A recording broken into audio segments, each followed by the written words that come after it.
Check this out, guys. Fact that their friend owns a pew pew. I am just so f***ing confused because I genuinely thought you all fucking had them.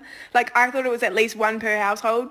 This is how you're perceived by the rest of the world, by the way. Like, we just assume that in America, everybody or their brother or neighbor or somebody has a fucking pew pew. I expect to walk into a room and everybody in there is low-key packing, and at any point they could whip one out and just start a fucking pew pew fight. And I'm just like, whoa, fuck, I thought this was a Starbucks. I remember being in social studies class growing up, and we watched a video about back in the day that you could open up a fucking bank account over there and they would hand you a complimentary pew pew to say thanks for that, mate. So many people I know, myself included, are too scared to go over to America purely because of the lack of pew pew regulation. It is insane to me that you guys don't realize how insanely you're perceived by the rest of the world these days. Like, you're not land of the free and the brave. You're land of the fucking afraid and feared. Good luck, America. All right, let me get this straight. So some girl from Australia just called us the land of the afraid and the feared. I mean, damn. I wasn't expecting the entire Outback to throw shade today, but here we are. Let's break this down because this is gonna be fun. First off, let me get this straight. America is the most powerful country in the world.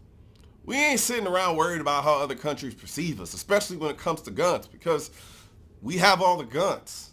It's like being a heavyweight champ of the world. You don't lose sleep over the opinions of featherweights. And according to Miss Crocodile Dundee here, she's confused because she thought every single American had a gun, like it's a national starter pack. A cowboy hat, a Ford F-150, and a Glock 19. Hate to disappoint you, mate.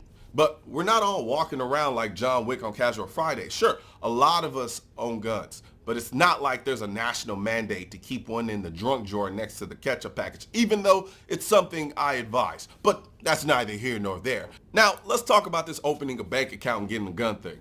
First of all, that sounds like the most American promotion ever.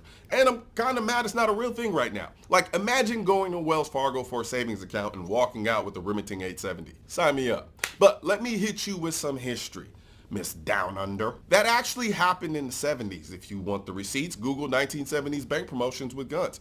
Banks gave out guns as a sign of trust. It's like getting a toaster, but way cooler. And you're too scared to visit America because of guns? Like, Australia is home to spiders the size of dinner plates, snakes that can kill you just by making eye contact, and oh yeah, crocodiles that casually eat people. But it's America that's got you shaking in your boots.